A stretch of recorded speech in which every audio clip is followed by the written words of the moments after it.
Hasan Kwame Jeffries, an associate professor of history in the Department of History at The Ohio State University in Columbus, Ohio. Thank you for joining us. Today we're talking about your book, Bloody Lowndes, Civil Rights and Black Power in Alabama's Black Belt. And maybe you could give us an idea of why you wrote the book and what you discovered in your research. Yeah, so I wrote the book because I was interested in the intersection of civil rights, politics, Black power in the 1960s and student organizing. And I knew going into the project about the Student Nonviolent Coordinating Committee, which is SNCC. I knew about their project in Alabama, Lowndes County, Alabama, which was the birthplace of the original Black Panther. I knew they had gone down there and helped create this independent political party. But that's about all I knew. I didn't know what the long-range implications and impact of creating this independent party in 1965 was, and I didn't know how the heck they created it. And so what I discovered was that at the start of 1965, in this majority Black county in the heart of Alabama, 80% African-American, old plantation enslaving county, 80% African-American, there was precisely 0 registered Black voters. So 5,122 African-Americans of voter registration age, and not a single one was registered to vote. And Lowndes County, Alabama is sandwiched between Selma to the west and Montgomery to the right. Right. So the Selma to Montgomery march, King's famous march, actually cuts through 45 miles through Lowndes County, Alabama. And so absolute political exclusion in Lowndes County, Alabama. I titled the book Bloody Lowndes because that's what the people on the ground called it, because of this long history of racial terrorism. And so 0 registered voters at the start of 1965. But by the end of 1966, through this partnership with the Student Nonviolent Coordinating Committee, led by the master organizer, Stokely Carmichael Kwame Ture, they not only succeed in creating registering a majority of African Americans to vote just within that 1 year's time, but they also create this radically democratic small d political party called the Lowndes County Freedom Party, which is nicknamed and the Black Panther Party because it chooses a Black Panther as their ballot symbol. So this is the original Black Panther Party, and they run a full slate of candidates for control of the county courthouse. I mean, this is like democracy in action, like the South had never seen before. And, you know, I'm not giving too much away to say they had some success. It depends upon how you define success, but they also met with some challenges. But it really was this remarkable experiment in democracy and democratic possibility, an aspect of the civil rights and Black power era that we don't pay close enough attention to. Well, thank you for that overview. That's great, and I think one of the things I kind of wanted to start with is just the beginning of kind of a history of this county and how it came to be such a hotbed of needing to have the organization, but then also this violence that we'll get into in a minute. Yeah. So as I began the research for the project, one of the first question I had to ask is why 1965? You know, why does this local movement begin in 1965? Why doesn't it begin a year earlier, right? Why doesn't it begin 5 years earlier? Why doesn't it begin 10 years earlier? The Montgomery bus boycott happens right next door in 1955. But there's no political movement. There are no demonstrations after World War II as Black veterans come home, and they come home to Lowndes County, Alabama. You don't have marches on the county courthouse. And so I'm walking back in time and I'm like, why is there no political activism, visible public activism before? And then it became clear as I got into the 1930s and 1940s that it was a response to this seeming political void of public activism. Was a response to just how vicious and violent that county was. And it was clear following a 1935 strike of sharecroppers that any attempt to publicly challenge the status quo would likely result in the death of those who were challenging the status quo. So we think about violence as the cornerstone of slavery, and that it was. But violence was also the cornerstone of Jim Crow. And in these rural counties, especially these Black Belt counties, so these majority counties where a small group of white landowners are still controlling the economics and politics of the community, terror and violence was very much the cornerstone of that society, of how labor was controlled and how behavior was controlled as well. And so on the one hand, you would just have this history of just, racial terrorism, lynchings and mass murder of, African Americans trying to organize for $1 a day wage in 1935. But so the context is bloody. But within that, we still find African Americans fighting for what I call their freedom rights, this combination of civil rights and human rights.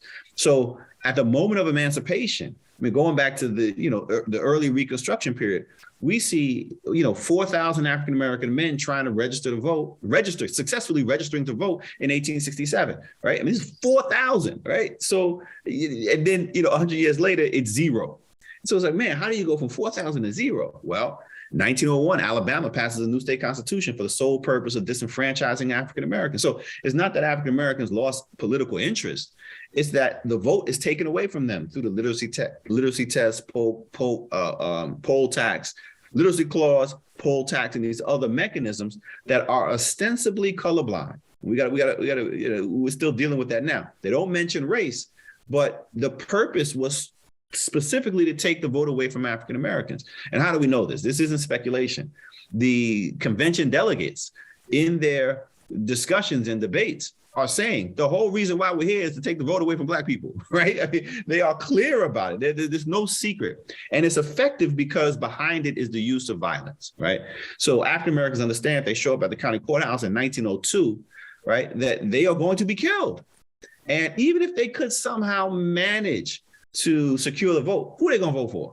Because the Democratic Party had made the democratic process or the election process, the primary process, all white.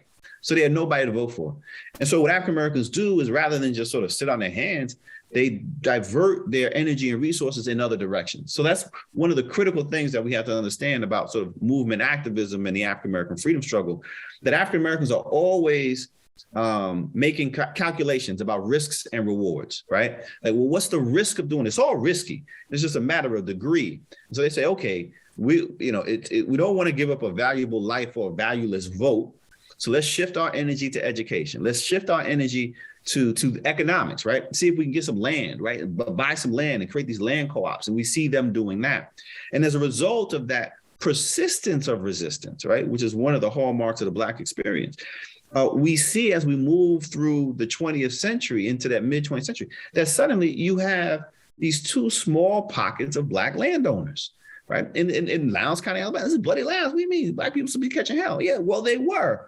But you also have, right, this cooperative, land project in a community called Calhoun. We have a small group of Black landowners, and then a mirror project that begins in the 1930s as part of the New Deal Resettlement Association program. And so by the time you get to the 1960s, you suddenly have this small cadre of Black folk, Black men and women, who have a nominal degree of more independence, right? It didn't make their what they were trying to do risk-free.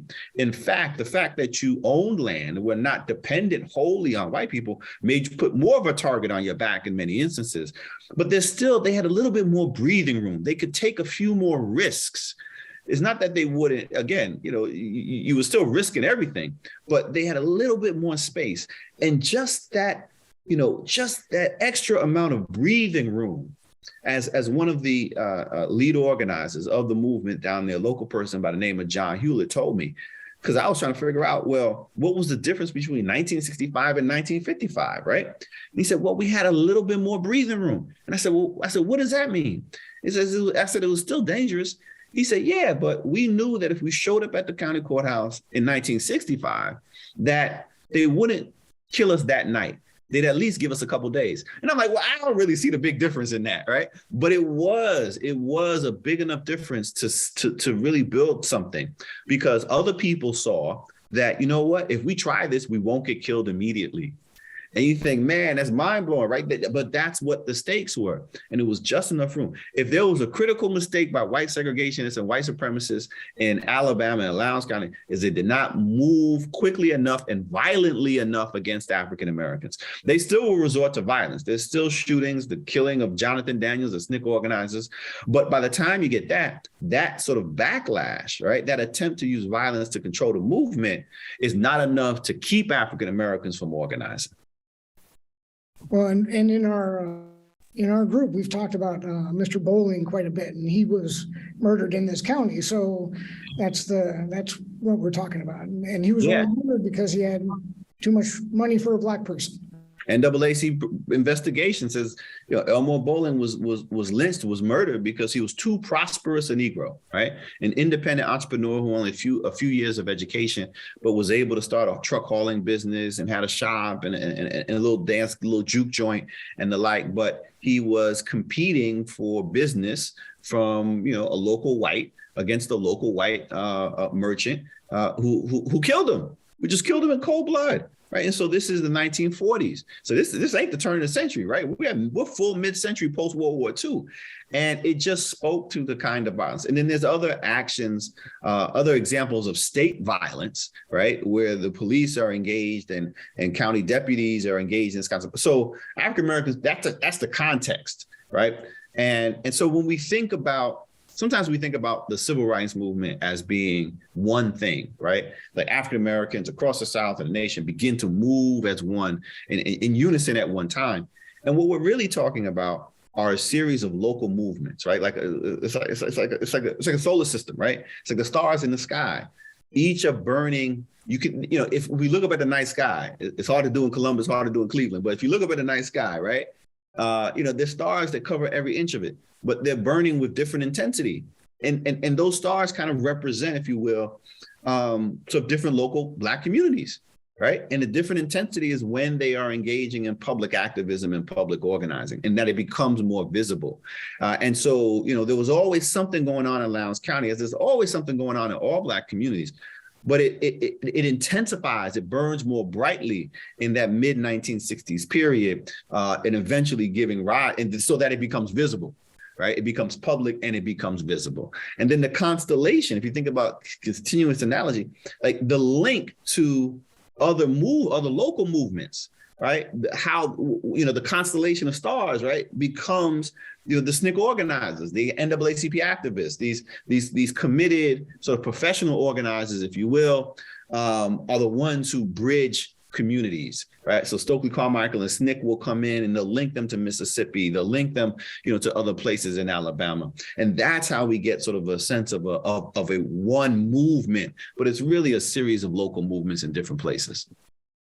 Well, yeah, and I think that's why it's so important. I really appreciate this idea you bring up, freedom rights, because I think it captures that perfectly. And then also this kind of theme through your book about how the mechanics of civil rights is, you wanted to investigate that more. And I think that is so important in this story, because you have SNCC kind of versus the NAACP and some of these other organizations. And we think of it as this monolithic kind of movement, but there were infighting and people didn't like each other. And I think we could probably get into kind of like the Black Power and Stokely Carmichael's kind of idea of what that was and how. Yeah. So one of the misnomers or misconceptions about the civil rights era is that it was that people were just 100% unified. And I hear it all the time. I hear it all the time from my students, right? Well, how come we can't be unified like they were in the 60s? I'm like, who was unified in the 60s? What are you talking about? Like, you've always had healthy conflict, right? Now, see, that's different. There's a difference between people fighting and dragging each other down. But there were legitimate disagreements. And sometimes were about personality, but usually they were about strategy and tactics, right? A philosophical approaches to change, right? Now, everybody, even the ones who hated each other, right? And there are a couple of those too, right? They all agree that freedom was the goal, right? They all agree that equal justice and equal rights under the law were the goal. But how do you get there was a source of disagreement. And the stakes were high. I mean, this is why passions would be inflamed sometimes, because the stakes were high. This is life or death, right? This isn't just sort of an abstract theoretical debate and conversation. You were asking people to risk their lives, and people lost their lives. And you were putting your life on the line too, right? Malcolm and Martin can disagree and had a passionate disagreement, but they also gave their lives for this, right? So they understood what the stakes were. And so you've always had this healthy contest of ideas, right? But it's centered around strategies and tactics. And so, one of the things that we do, which is a shame that we shouldn't do, is we say, there was unity during the civil rights movement, and then Black power happened, and Black people started demanding these rights around race, and then that just blew up everything. No, stop that, right? What we see Black power really, and this is one of the reasons that I realized that drew me to Lowndes County, but then also what I learned about Lowndes County is that this is the birthplace of the slogan for Black power. Stokely Carmichael uses it there first, and SNCC organizers use it there first. But more importantly, they use it in the context of a concrete program, right? So it's not just a slogan. They're not engaged in sloganeering for the sake of sloganeering. When they're talking about Black power in 1966 in rural Alabama, this ain't Oakland, California, this isn't New York, this isn't Cleveland, Ohio, this is rural Alabama. They are saying specifically this speaks or this refers to efforts on the part of ordinary African Americans to gain political power. Right, we want Black power, shorthand for Black political power in those places where African Americans are majority. They can form political parties, and in those places where they are a minority, they can form. They should form blocks and organizations to operate out of strength. Right, and that's all it was. It wasn't that complicated. But the great irony is that and Stokely Carmichael is clear, because a lot of times a lot of criticism. Well, nobody really knew what Black power was. It's like, what are you talking about? He was clear, said time and time and time again.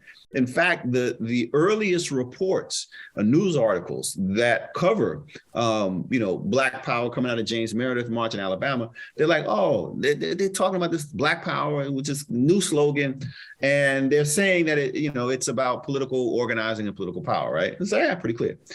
And so they actually get it right. But then it becomes politicized, because by early June or early July, you have NAACP's Roy Wilkins, who's like, you're going to scare white people with this, right? Because in the minds of white Americans, toss out the segregationists in the South, because no matter what you said, you could be like, we love Jesus, and they'd be like, that's too radical, right? So toss out whatever. But the allies, white liberals outside of the South, like good white folk in Cleveland Heights, Ohio, right? They were like, you're going to scare them, right, with this Black power thing, because there was an association. This is just America. There's always been an association with violence with power. Like, how do you get power? How do you hold on to power? It's usually been through violence, right? So it's like, if you're talking about power and Black power, then violence must be involved in some way, shape, or form, and we can't have that. And that wasn't the case at all. And so there's these wonderful editorials. There's one editorial in the New York Times, and they're like, Stokely Carmichael, this is July of '66. Stokely Carmichael says that, and SNCC say that Black power is just African Americans organizing for the vote and then using the vote to have a political voice. But that can't be it, right? This is what they say. But that can't be true, because otherwise, why would all these white people be upset, right? I mean, literally, man, that's on you. That's not on them. And so, Black power does take on multiple meanings, right? Because once you put something out there, you no longer control the parameters of the definition. So SNCC had a very concrete definition around political parties and political organizing. But there were those for whom they say, the Black power should be cultural, right? It should be the emphasis should be on sort of a cultural expression. For others, it was about economic expression and business. And for others, it was social, right? How do you create, and build Black community and the like? So, I mean, which is totally fine, right? I mean, people, the reason why the slogan resonated is because people could attach organic definitions to it. But I think the bigger point is that two things. One, there was a concrete definition to it that came out of the grassroots organizing experiences of SNCC in rural Alabama. And that what becomes Black power is really a logical extension of the civil rights gains, but then also the slow pace of progress, right? And so Black power resonates with African Americans in rural Alabama and Mississippi because they've survived the Jim Crow era by building Black institutions, right? So building Black, being Black, like they get that. So why not Black churches, Black schools? Why not have Black political organization? But outside the South, right, in the factories of Cleveland, Ohio, Black folk are like, yeah, this makes sense. We need to do some organizing. So we see Black unions being organized, right? African-American workers in industrial sites organizing unions in Cleveland and Detroit and the like, because it resonates with them too. Because although there have been change, the pace of progress was so slow outside the South, right? That once you sort of bring the South up to speed with the rest of the nation, there was still a long way to go. Right. And so that's when we begin to see, or really need to understand Black power and the cause for Black power as a logical extension rather than a radical break. Yeah, and I think one of the things that, as you were talking, I was reminded of I forget who said it, but it was the idea that Black power scares white people because they're afraid that Black people are going to start treating them the way they treat Black people. So and can't imagine treating people any other way, right? So there was no evidence. There's been no evidence that Black people are going to treat white people like white people have historically treated them. There's no evidence for that. If that was the case, white people would have been dead a long time ago, right? I mean, that would have been taken out during the enslaved insurrections. It ain't gonna happen. Ain't got nothing to worry about, right? But that becomes the framing of it because, again, I think that goes back to this idea of how people understand how power is exercised, right? And Black people are like, we don't want to exercise power like that. We want to share power democratically. Well, and I want to get back to that point, but I want to bring up the kind of the school segregation, because that's such an important part of the story, because it speaks to that competing institutions. So the Black school was very successful on one hand, totally not on another, but then segregation challenged everything and it became so it's a very complicated story. I think it's incredibly illustrative of kind of civil rights. Yeah, one of the things that, again, when we talk about the civil rights movement, civil rights era, Black power era, there's a lot of learning that needs to take place, but there's also a lot of unlearning that needs to take place too. And one of the things that needs to be unlearned is this idea that African Americans were, the end goal for all African Americans was racial integration, right? Like this was like, just, we can't wait to sit next to white people, right? Like this is what our goal. And so suddenly, like everything in the movement, we view through this prism of proximity to whiteness, right? Like this is just what white people are, what Black people are trying to obtain. And so when we think about schools, it becomes the same thing. It's like, okay, Black people wanted to school integration. No, Black people wanted quality education. The question was, how do you get that, right? They were perfectly fine operating under schools that were led by African Americans, right? That had Black teachers, that had Black principals, that had Black coaches, right? That had Black administrators, right? They were comfortable there. The problem was the unequal distribution of resources, right? They were getting secondhand resources. They were getting second-rate resources, books, schools, and supplies, and all those other things. You could not get the kind of quality education that the average child deserved in segregated schools because separate was unequal. And so 10 years after Brown, 10 years, there's no movement whatsoever. 10 years after Brown, you finally get some token desegregation. And African Americans are torn. You only get a handful of parents in Lowndes County and all these other counties, right, who are like, yeah, I'm going to send my kids there. Because, man, you were sending your children into the lion's den, right? I mean, like, these are white people who've been killing Black people. And now you want to send my 13-year-old child, my 10-year-old child, right? My first grader? Like, that's insane. But yet parents, a small group of parents are like, look, we got to do this. Not because there's something magical about white children, right? No, right? I teach them at Ohio State, yeah, like everybody else. But other than the ability to attract public resources, right? So they're like, all right, we got to do this. So there's a first generation, just a handful. I mean, these are, talking about the greatest generation. I mean, these are kids who go in, whether Little Rock 9 or all these other schools, the kids, and I mean, they catch hell that first year and second year and third year. But two things happen. One, as small numbers of African Americans desegregate public schools in the South, white parents begin to pull their children out. And so we wind up moving very quickly, right? So 10 years, there's no movement whatsoever after Brown decision. You get token desegregation because the federal government makes some money available and school districts are like, look, we got to get some of that. So now white parents are like, nope, we're not for that.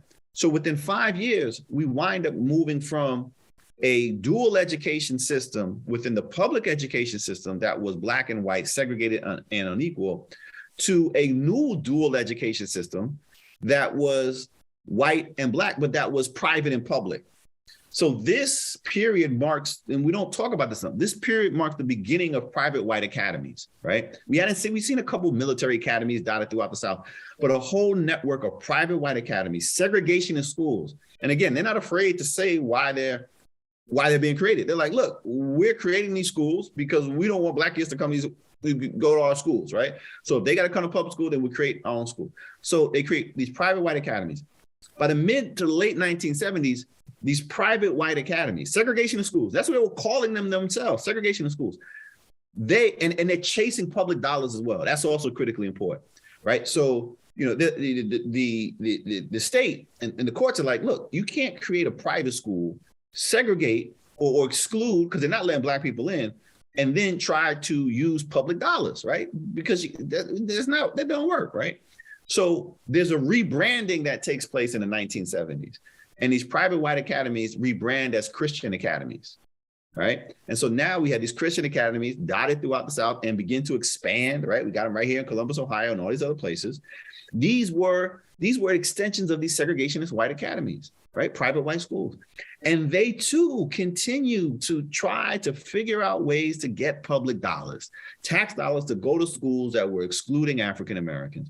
And we see this from the late 60s, 70s, 80s. In the 90s, we see the conversation about block grants and charter schools, right? I mean, you can draw a direct line from that whole movement of charter schools as an effort to get public funds to go to private schools that are training white children exclusively in spaces that exclude African Americans. That's a direct line between those segregationist academies and a desire to undermine public education and maintain a dual education system based on race and what we have today in these efforts to fund schools that continue to exclude African Americans.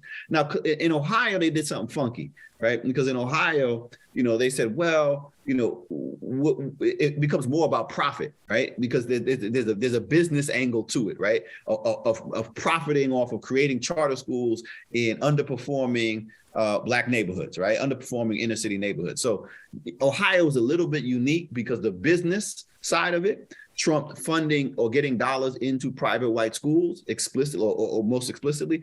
But throughout the South, it wasn't about business. It was about segregation, right? It was about preserving white supremacy in these schools. And we see that play out in places like Lowndes County, Alabama.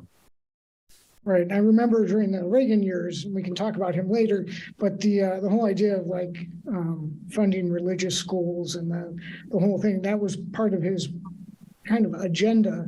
And then the vouchers came out kind of as a response to that, right? And that whole movement came through. Way to make it possible. How do we get around, you know, because once you go to religious school, so once you have the segregationist academies, they've already said you cannot receive federal dollars if you are discriminating against people, right? So that messed up the segregationist model, right? But then the private white academy, you got to deal with separation of church and state. Like, how are we gonna get around that, right? And so this is where those vouchers come into play, and then finally moving into creating the charter schools, and then we're still wrestling and trying to figure out, you know, how do we manage that now? Right, and and it was, they succeeded in Lowndes County to basically desegregate the schools, and as you kind of said in the book, 200 students, half of the entire white population of the county ended up in this academy that was formed the first year after and it was like, there was no secret about it. No secret about it. And not only no secret about it, you got to keep this in mind too, the administration, right? The county school board is still all white. And so now you have white flight that is being partly enabled by the public schools, because while they may not be able to give them money for, say, right, this, you know, in Lowndes County, like go ahead, take the high school science equipment, right? Here are the bleachers for the football field. I mean, they just wholesale giving stuff away to the white academy, while at the same time they're supposed to be, working in the best interest of those who are still in the public school system. So, I mean, and that's just driven by this deep-seated belief in maintaining white privilege and white supremacy, and we shouldn't shy away from that. And it's important too that we understand that heritage, because that changes the nature of the conversation when we talk about school funding today. Yes, absolutely. And I think then that circles back to Black Power, where you need to have African Americans on school boards, in the sheriff's office, in the, city council. So could you kind of talk about, just kind of briefly, the Black Panther I found this very interesting, that that's where the Black Panther came from too. So yeah, came out of this county. yeah, right. So when we think about the Black Panthers, we usually think about Huey Newton and Bobby Seale, and coming out of Oakland, California, Black Panther Party for Self-Defense. And when we think about the urban North, right? New York and Cleveland and Detroit. But the Black Panther symbol itself was born in Lowndes County, Alabama, in rural Lowndes County, Alabama. And after the Voting Rights Act was passed, which is signed in August of 1965, SNCC activists, are engaged in conversation with local people, and they say, now that you have the vote, what are you going to do with it? Right? Like, okay, the barriers to voting have now fallen. What do you want to do? And I'll never forget one of the local people, Frank Miles Jr., when being interviewed and asked about how they decided to pursue independent politics. He said, well, we knew the Democratic Party. We knew how the National Democratic Party had treated the Mississippi Freedom Democratic Party, right? And Lyndon Johnson was no friend of Fannie Lou Hamer. He said, we looked at the state Democratic Party of Alabama, which was headed by George Wallace, and whose slogan, the literal slogan of the state party of Alabama, Democratic Party of Alabama, was white supremacy for the right. And they were like, that ain't for us, right? The Republican Party was non-existent in the South. And then lastly, he said, we looked around the county and recognized that the Democrats, the white Democrats, were the ones who had done the killing in the county and beat our heads. So he was like, man, we had no option. So when Carmichael and SNCC find an old law from Reconstruction that says that a county can form its own political party and they can run candidates for county office and take over the county courthouse, they were like, yeah, that's what we need to do. But in Alabama, because of the high rate of adult illiteracy, every party had to have a ballot symbol. And at first, and so the local people were like, well, we need a ballot symbol. And so Ruth Howard, who was a SNCC organizer, she says, I got an idea. And she drew a white dove.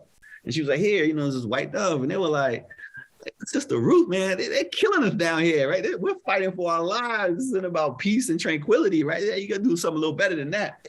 And so she actually went up to Atlanta and made note of the mascot for a Black college in Atlanta, Clark Atlanta University, Clark College then, which was a snarling Black Panther. And she traces it and she brings it back down to the people in Lowndes County, presents it to the leadership.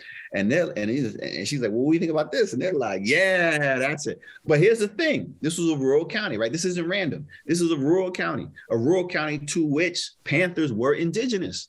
Right. And so as one of the leaders, John Hewlett, would say, he said, we understood the relationship between Panthers and roosters. So the rooster was the symbol of the Democratic Party. It was a white rooster. They said, we understood the relationship between Panthers and roosters, cats and roosters. They said cats chase roosters. And when they catch them, right, they kill them. Right. They said, that's what we're going to do. We're going to catch up to that rooster and we're going to take it out. Right. And we're going to gain power and we're going to exercise power democratically. Right. And that becomes the birth of the first Black Panther Party. And that cat, if you will, leaps out of the South. Right. And lands in Oakland and lands in Detroit and lands in New York, because that idea of, sort of cats being peaceful animals, but when they are backed up in a corner, they come out fighting for life or death. That really captured the sentiment of what the people were up against, but then also their attitude and the energy that they were bringing to the table. And ultimately, they had some success, but at the end of the day, the political system kind of chewed up the third party, right? We don't have. Yeah. So, yeah, I mean, it's important that when we think about the movement, we think about movement activism. that we rethink sort of what's a victory and what's a defeat, right? And so the Black Panther Party, Lowndes County Freedom Organization, they field 7 candidates for county office, right? School board, tax collector, tax assessor, sheriff, and county coroner. And you think, all right, is this just like regular politics, right? Like, how revolutionary is it to run a coroner, right? Like, what's going on there?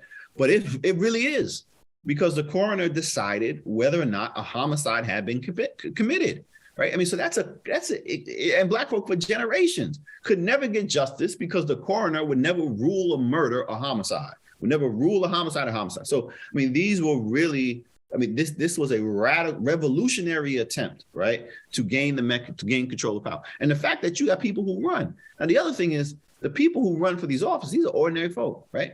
I mean, Alice Moore, 40 years old, mother of a couple, 6th or 7th grade education, she runs for tax assessor. On a slogan, on a platform is tax the rich to feed the poor, right?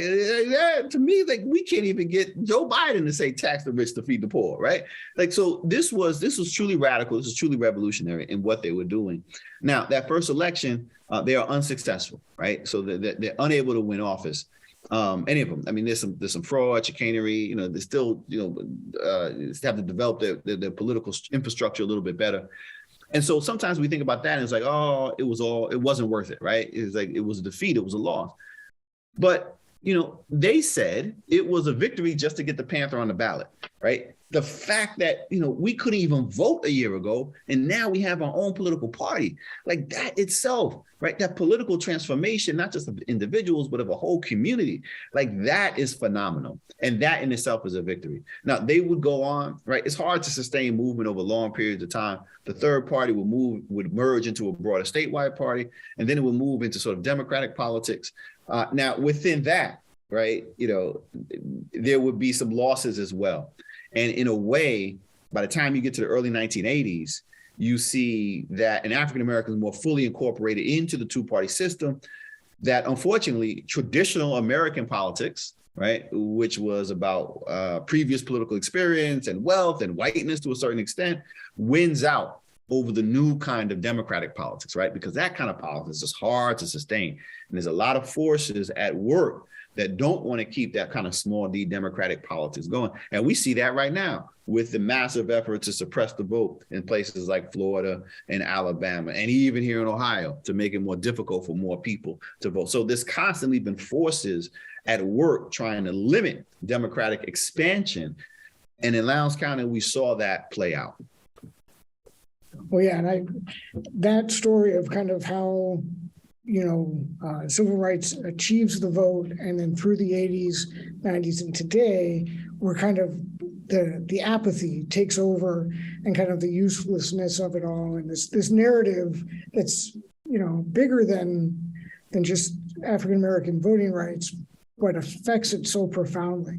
Because I mean, we don't want anyone voting, right.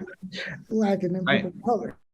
And one of the things that contributes to that, and I think we have to take this seriously, right, is, was there an overinvestment in the idea of voting, right? In other words, if we all vote, then things are going to be fundamentally transformed. Now, in a political sense, yes, right? I mean, that leads to significant political transformation, Black reenfranchisement. But one of the things that we don't see is we don't see a transformation in the economy, right? We don't see a transformation in wealth. We don't see a transformation, a changing of hands in any way, shape, or form, or restructuring of wealth in the local society or the broader society. So that has real limits. In fact, we've seen the wealth gap increase, right? We've seen that grow. And in the absence of changing that dynamic, then it is hard, for people to get out of poverty. It is hard for people to build wealth. And then all you're left with is the vote. And you're like, man, I've been voting, but this hasn't changed, right? Because the vote isn't going to change that, right? That's a broader economic thing that we have to reimagine.